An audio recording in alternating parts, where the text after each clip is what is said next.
안녕하십니까. 자, 오늘은 2020년도 2월 22일에 시행한 맞춤형 화장품 조제관리사 제1회 문제 기출 보건 문제 문제풀이 강의를 시작하도록 하겠습니다. 자, 1번부터 보도록 하겠습니다. 자, 다음 중 맞춤형 화장품 판매업을 신고할 수 있는 자로 적합한 것. 자, 신고할 수 있는 사람을 고르는 거예요. 자, 기억부터 보면 정신건강 증진 및 정신질환자, 복지서비스 지원에 관한 법률 제3호, 제1호에 따른 정신질환자. 니은 피성년 후견인 또는 파산 선고를 받고 복권되지 아니한 자. 디귿 마약류 관리에 관한 법률 제2조의 마약 중독자. 리을 이 법 또는 보건 범죄 단속에 관한 특별조치법을 위반하여 금고 이상의 형을 선고받고 그 집행이 끝나지 아니한 자. 금고 이상 형을 받고 집행이 끝나지 아니한 자. 자, 미음 등록이 취소되거나 영업소가 폐쇄된 날로부터 1년이 지나지 아니한 자라고 되어져 있고요. 자, 보기를 보니까 다 두 개씩 묶어져 있죠. 그럼 이 중에 두 개가 정답이구나라는 것을 한번 생각해 볼 수 있겠죠. 자, 우리 1번 문제는요. 화장품법 제3조의 3을 참고하시면 됩니다. 그래서 결격사유, 즉 맞춤형 화장품 판매업에 해당하는 결격사유라든지 화장품 제조업에 해당하는 결격사유라든지 이런 것에 대한 문제예요. 근데 여기에 보시면 기역과 디귿은 맞춤형 화장품에 해당하는 결격사유가 아니고요. 화장품 제조업자의 결격사유입니다. 화장품 제조업자에 해당하는 내용이에요.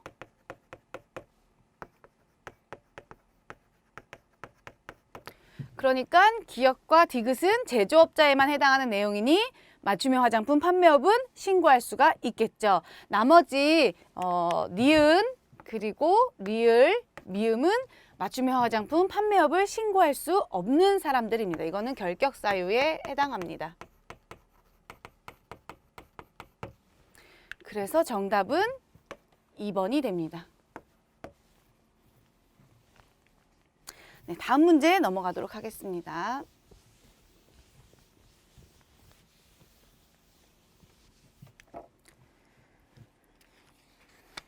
자, 2번. 다음 중 회수 대상 화장품이 아닌 것은 회수 대상 화장품이 아닌 것을 고르세요. 자, 동그라미 1번 전부 또는 일부가 변폐된 화장품. 품질에 변화가 있다라는 얘기겠죠. 자, 2번 안전용기 포장 등에 관한 규칙에 위반되는 화장품. 3번 의약품으로 잘못 인식할 우려가 있게 기재 표시된 화장품. 4번 맞춤형 화장품 조제관리사를 두고 판매한 맞춤형 화장품.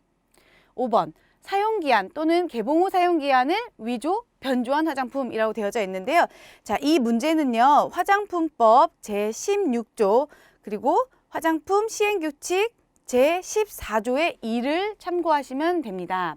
자, 회수대상 화장품이 아닌 것 정답은 4번이 되겠죠. 이거는 아주 정확히 한 거예요. 저희가 할 수 있는 업무 영역인 거죠.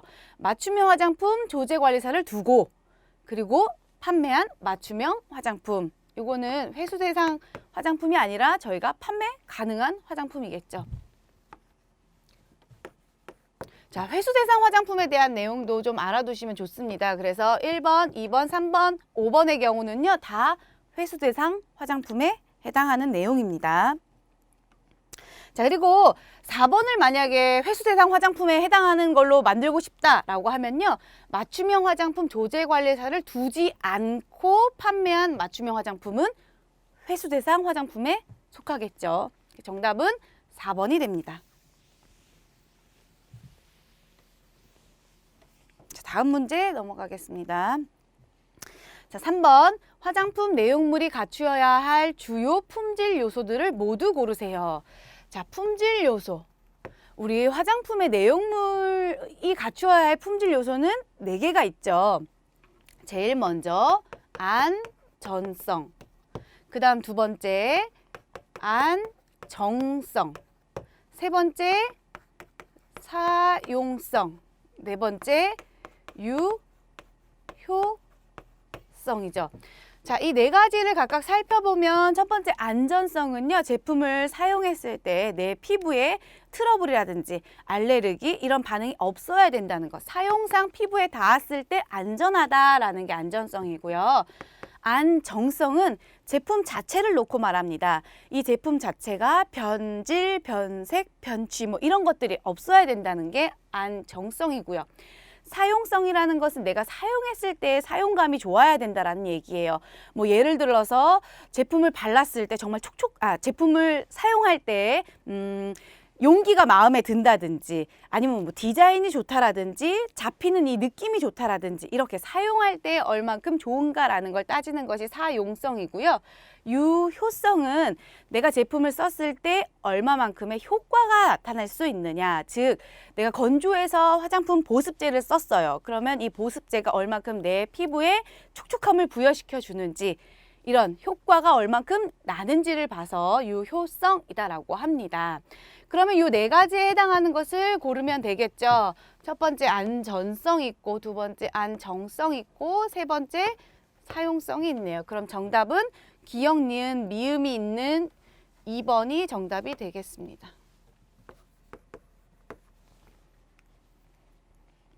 이 품질 요소도 우리 자주 나오는 내용이기도 하고 여러분들 꼭 암기하셔야 되는 내용이니까요. 이거 품질 요소 기억을 해주시면 좋습니다. 다음 문제 넘어갈게요.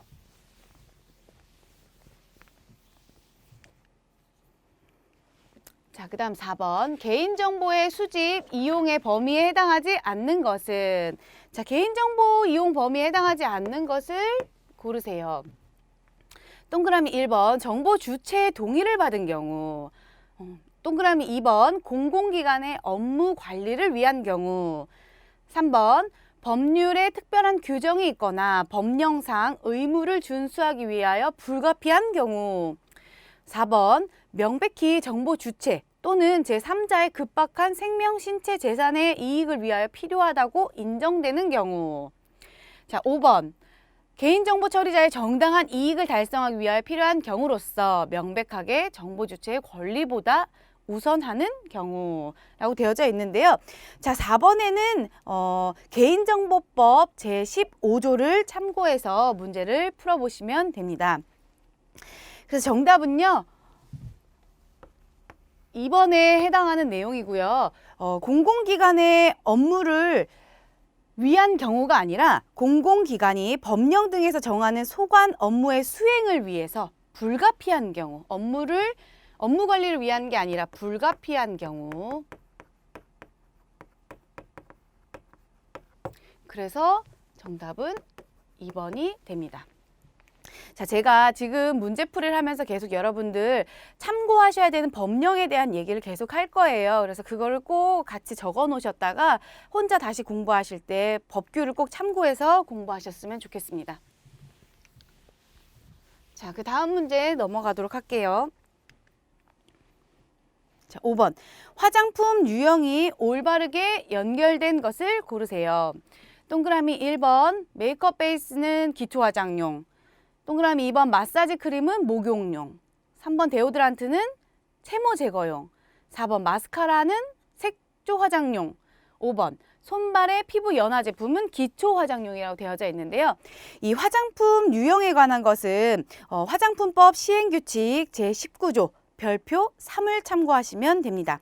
그래서 화장품 유형과 사용 시의 주의사항에 관련된 내용이 쭉 나와 있어요. 자, 그래서 우리가 화장품의 유형을 분류하면 뭐 기초 화장용도 있고 목용용도 있고 채모 제거용도 있고 색조 화장용도 있고 그다음 뭐 채취 방지제용도 있고요. 다양하게 있습니다. 자, 그럼 한 번씩 볼게요. 자, 메이크업 베이스 기초 화장용 맞을까요? 메이크업 베이스는 기초 화장용이 아니라 색조 화장용입니다.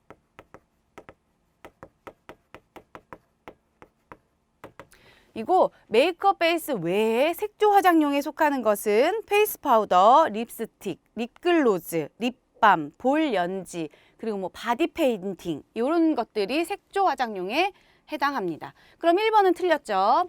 자, 2번 마사지 크림, 목용용? 마사지 크림은 기초 화장용입니다. 자, 그러면 이제 기초 화장용에 해당하는 거는 마사지 크림 외에도요. 뭐 수렴 화장수, 유연 화장수, 그리고 영양 화장수, 그리고 뭐 에센스, 오일, 뭐 파우더, 팩 요런 것들, 마스크, 그다음에 뭐 눈 주위의 제품, 손발 연화 제품 이런 것들이 다 기초 화장용에 해당하고 있습니다. 자세한 건 여러분들 다시 한번 화장품법 시행규칙 제19조 별표 3을 참고해서 세부적으로 다시 확인을 하셨으면 좋겠습니다.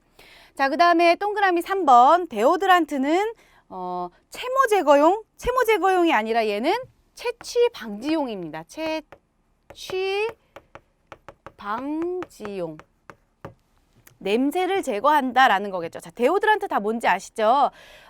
땀 많이 나는 부위, 겨드랑이 이런 데에다 발라서 땀 분비를 억제하고 채취를 나는 것을 방지하는 것을 가리켜서 데오드란트라고 얘기를 합니다. 자, 그러면 이 채취 방지용에는 데오드란트뿐만 아니라 그 외에 채취 방지용 제품류도 거기에 해당하고 있습니다. 자, 그다음 4번 마스카라요. 마스카라는 색조 화장용이 아니라 눈 화장 제품류예요. 이거는 색조 화장이 아니고요. 눈 화장 제품류. 얼뜻 보면 마스카라가 색조같이럼 느껴져요. 근데 엄연히 법상에서 분류된 것은 마스카라는 눈 화장 제품류에 해당한다라고 보시고요. 이 눈 화장 제품류에 해당하는 것은 뭐 아이브로우 펜슬, 아이라이너, 아이섀도우, 마스카라, 그리고 중요한 건 아이 메이크업 리무버도 눈 화장용 제품류에 속한다라고 보시면 됩니다. 그래서 정답은 5번이 맞습니다. 손, 발, 피부 연화 제품은 기초 화장품에 속합니다. 그래서 정답은 5번이 되겠습니다. 자, 다음 문제 넘어가겠습니다.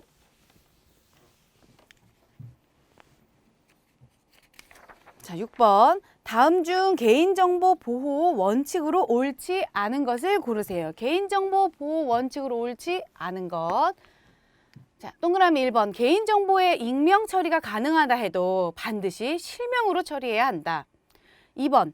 최소한의 개인정보만을 적법하고 정당하게 수집한다. 동그라미 3번. 개인정보의 정확성, 완전성 및 최신성이 보장되게 한다. 동그라미 4번. 정보 주체의 사생활 침해를 최소화하는 방법으로 개인정보를 처리한다. 동그라미 5번. 정보 주체의 권리가 침해받을 가능성과 그 위험 정도를 고려하여 개인정보를 안전하게 관리한다. 자, 우리 이 문제는요. 개인정보보호법 제3조를 참고하시면 됩니다. 얼핏 보면 문제를 봤을 때 다 맞는 얘기 같아요. 근데 이제 꼼꼼히 다시 살펴보면 정답은 1번이 틀렸습니다. 개인정보의 익명 처리가 가능해도 반드시 실명으로 처리해야 되는 게 아니고요. 개인정보 처리자는 개인정보를 익명 또는 가명으로 처리하여도 개인정보 수집 목적을 달성할 수 있는 경우, 익명 처리가 가능한 경우에는 익명에 하며, 혹시라도 익명 처리로 목적을 달성할 수 없는 경우에는 가명으로 처리해야 합니다. 실명이 아니라 가명으로 처리하셔야 합니다. 그래서 6번의 정답은 1번이 됩니다. 자, 다음 문제 넘어갈게요. 7번. 다음 중 화장품의 정의로 옳지 않은 것은? 우리 화장품법, 여러분들이 맞춤형 화장품 조제관리사를 준비하고 계신 분이라면 당연히 화장품에 대한 정의는 아주 상식적으로, 기본적으로 꼭 알고 계셔야 되는 내용입니다. 자, 법은요, 화장품법 제2조를 참고하시면 됩니다. 자, 그래서 제2조에 나와 있는 내용을 한번 제가 읽어봐 드릴게요. 인체를 청결, 미화하여 매력을 더하고 용모를 밝게 변화시키거나 피부, 모발의 건강 유지 또는 증진하기 위하여 인체에 바르고 문지르거나 뿌리는 등 이와 유사한 방법으로 사용되는 물품으로서 인체에 대한 작용이 경미한 것을 말한다라고 하죠. 자, 그러면 살펴볼게요. 동그라미 1번. 인체를 청결, 미화하여 매력을 더하고 맞죠? 용모를 밝게 변화시키는 물품 맞습니다. 자, 동그라미 2번. 피부, 모발, 구강의 건강을 유지 또는 증진하기 위한 물품이다. 자, 피부, 모발은 맞지만 구강이 틀렸죠. 자, 그럼 정답은 2번이 되고 3번 인체에 바르고 문지르거나 뿌리는 등 이와 유사한 방법으로 사용되는 물품 맞죠? 동그라미 4번 인체에 대한 작용이 경미한 것 맞습니다. 동그라미 5번 사람의 처치 목적으로 사용되는 물품 중 기구가 아닌 것은 제외한다. 맞죠? 그래서 정답은 2번이 화장품의 정의로 옳지 않은 것입니다. 자, 다음 문제 넘어가겠습니다.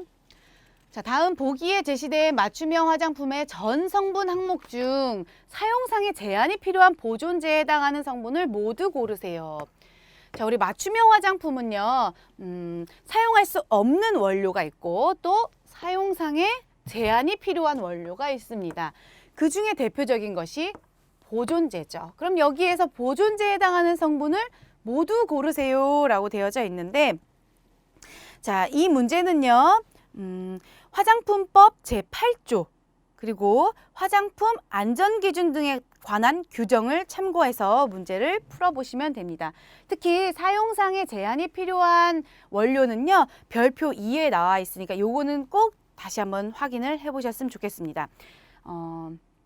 그래서 보존제에 해당하는 성분을 고르면 여기 벤질 알코올이 있고요. 그 다음에 페녹시에탄올 요 두 개가 보존제에 해당하는 성분이고요. 함량을 같이 보면 벤질 알코올은 1.0%, 그 다음에 페녹시에탄올은 또 1.0% 이하의 사용이 가능하다라고 볼 수 있습니다. 특히 벤질 알코올 같은 경우에는 두발용 염색용 제품류의 용제로 사용할 경우는 10% 이하로 사용하실 수 있습니다. 자, 그래서 정답은 2번이 되는 거고요. 이거 외에도 사용상 제한이 필요한 보존제에는 뭐 글루타랄, MDM, 하이단토인 등등이 있다라고 볼 수 있습니다. 정답은 2번 보시면 됩니다.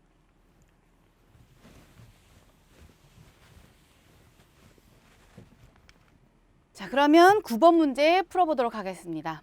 다음 괄호에 들어갈 알맞은 것은 사용 후 씻어내는 제품에는 0.01 초과, 사용 후 씻어내지 않는 제품에는 몇 퍼센트 초과하여 들어있는 알레르기 유발 착향제 성분은 그 명칭을 기재 표시하여야 된다라고 되어져 있는데요.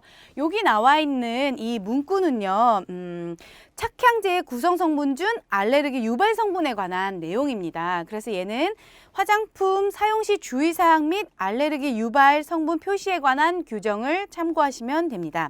그래서 착향제는요, 향료라고 표시할 수가 있어요. 착향제는.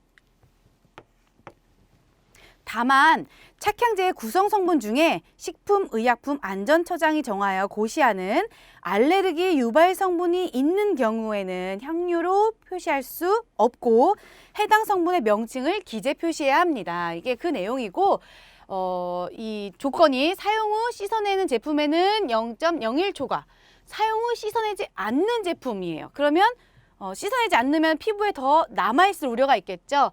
그러니까 0.01보다 더 적어야 되겠죠. 그래서 0.001 초과하지 않는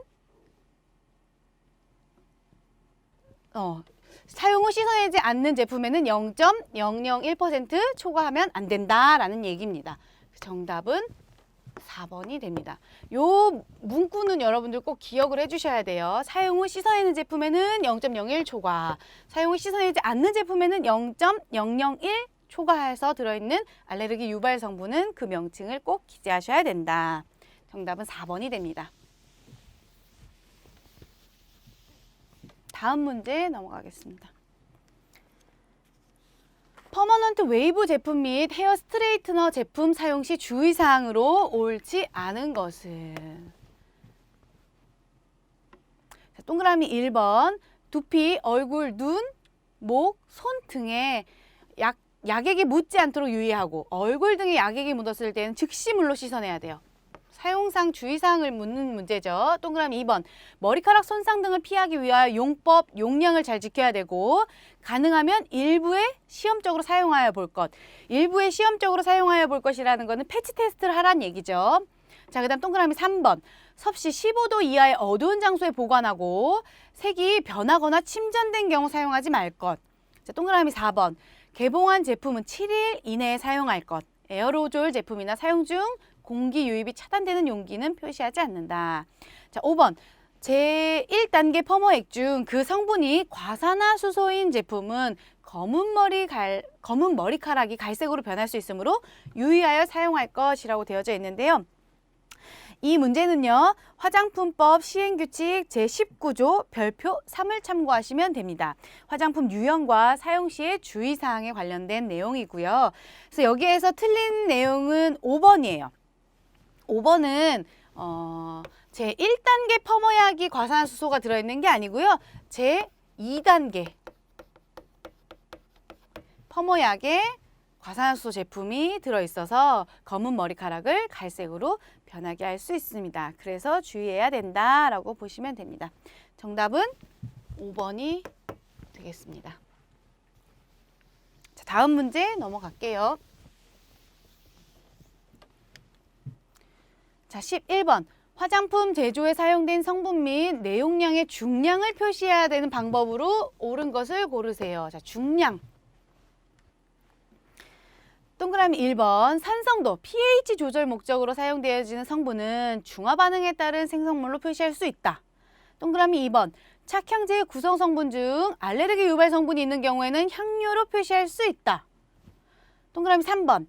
비누화 반응을 거치는 성분은 비누화 반응에 따른 생성물로 기재 표시할 수 없다. 동그라미 4번. 혼합 원료는 혼합된 개별 성분의 명칭을 표시할 수 없다.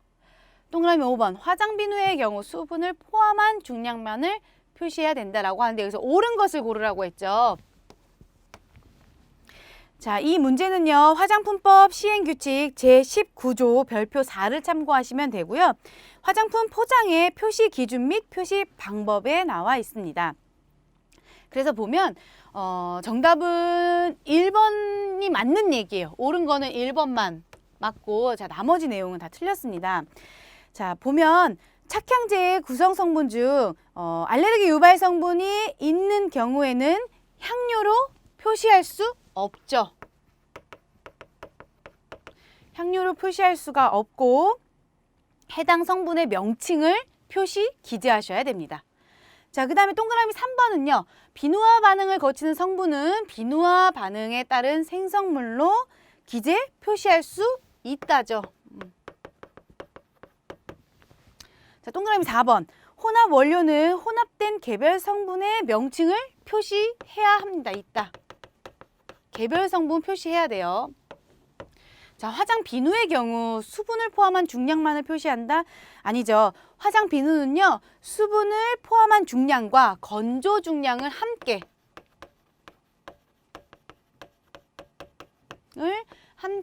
표시하셔야 합니다. 그래서 옳은 내용은 1번만 옳은 내용입니다.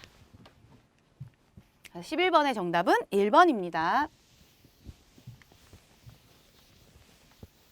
자, 다음 문제 넘어갈게요. 12번. 다음 설명 중 옳은 것을 고르세요. 자, 옳은 거.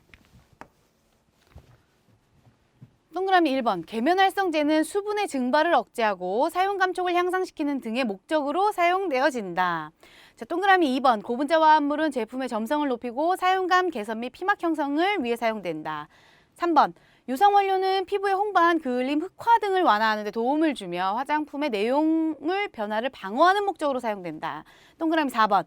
자외선 차단제는 화장품에 배합하여 색을 나타내게 하거나 피복력을 부여하고 자외선을 방어하기도 하는 성분으로 사용된다. 동그라미 5번. 금속이온 봉쇄제는 한 분자 내에서 친수기와 친유기를 동시에 가지는 물질로 화장품 안정성에 도움을 주는 물질이다 라고 되어져 있는데요. 네, 그래서 하나씩 살펴보면 먼저 수분 증발을 억제하고 사용감 감촉을 향상시키는 등의 목적으로 사용된다.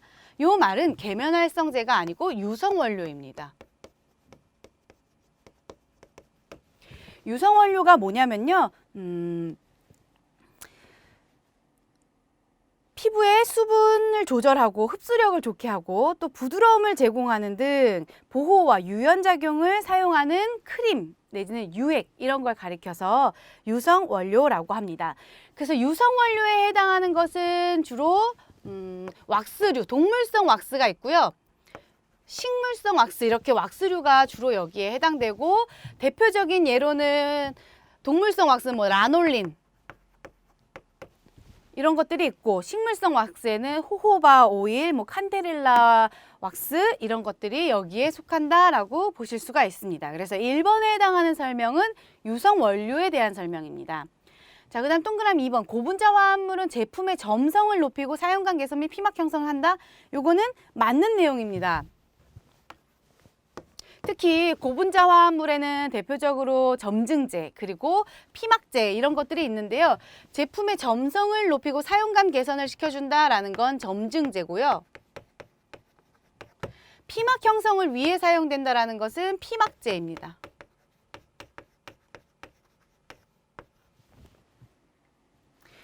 점증제는 다른 말로 점도 증가제라고도 얘기를 하고요. 점도를 증가시키기 위한 물질로서 제품의 사용감과 안정성을 향상시켜주고, 여기에 해당하는 것이 대표적인 게 잔탄검이라든지 카보머 등이 있다라고 볼 수 있습니다. 그리고 피막 형성은 피막제고 피막 형성제라고도 말하고, 대표적으로 PVA 내지는 PVP 등이 해당된다라고 보시면 됩니다. 자, 그다음 동그라미 3번. 피부의 홍반, 그을림, 흑화 등을 완화하는 데 도움을 주는 건 자외선 차단제죠.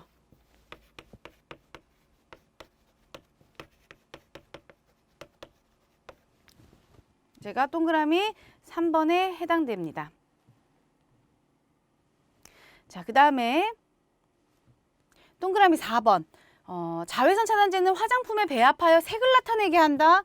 피복력을 부여하고 자외선을 방어하기도 한다라고 하는데, 이건 자외선 차단제에 대한 설명이 아니고요. 색소, 착색제에 대한 설명입니다.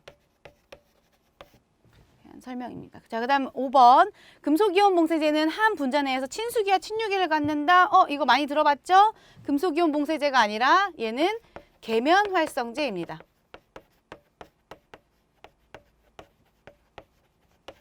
그래서 안정성에 도움을 주는 물질. 그래서 정답은 2번. 고분자 화합물은 점증제, 피막 형성제가 있다라고 볼 수 있습니다.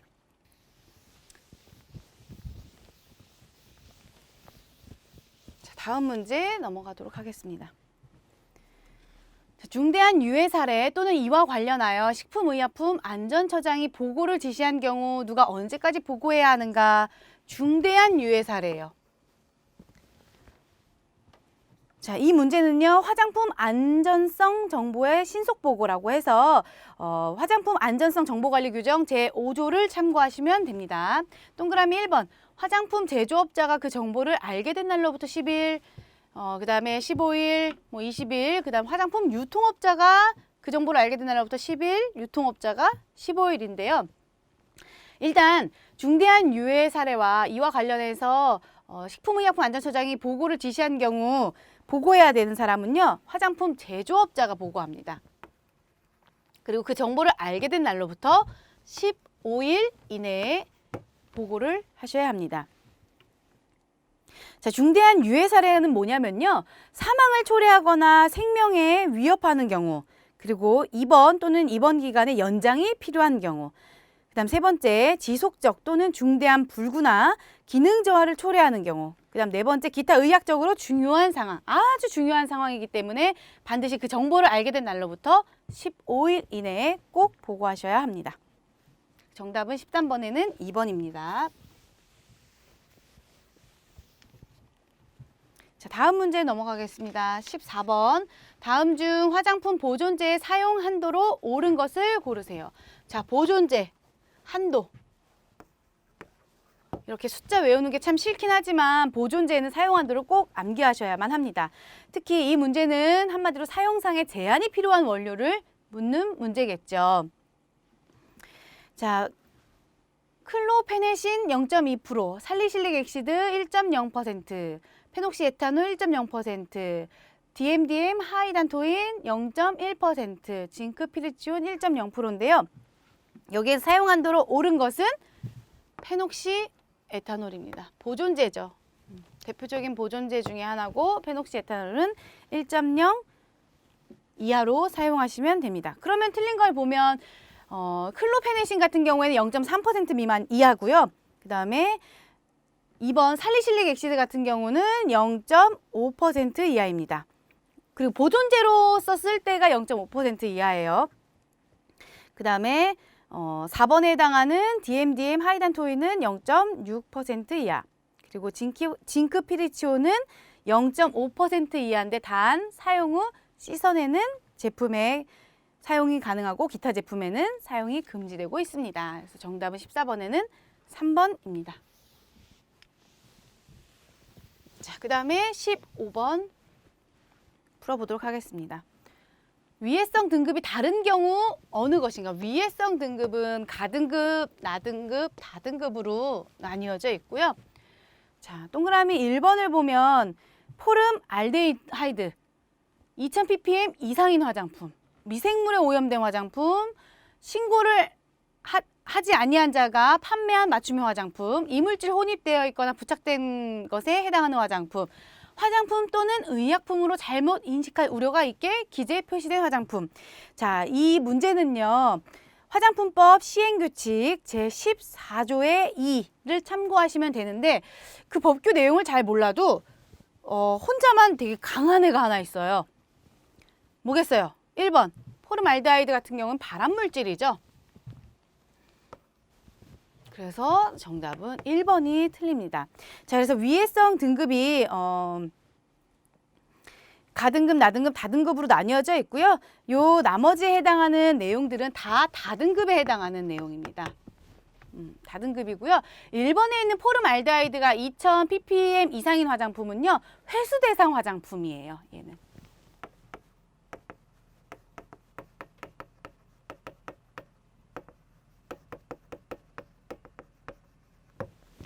라고 보시면 됩니다. 그래서 15번의 정답은 1번이 되겠습니다. 자, 1강은 여기서 마치도록 하겠습니다. 감사합니다.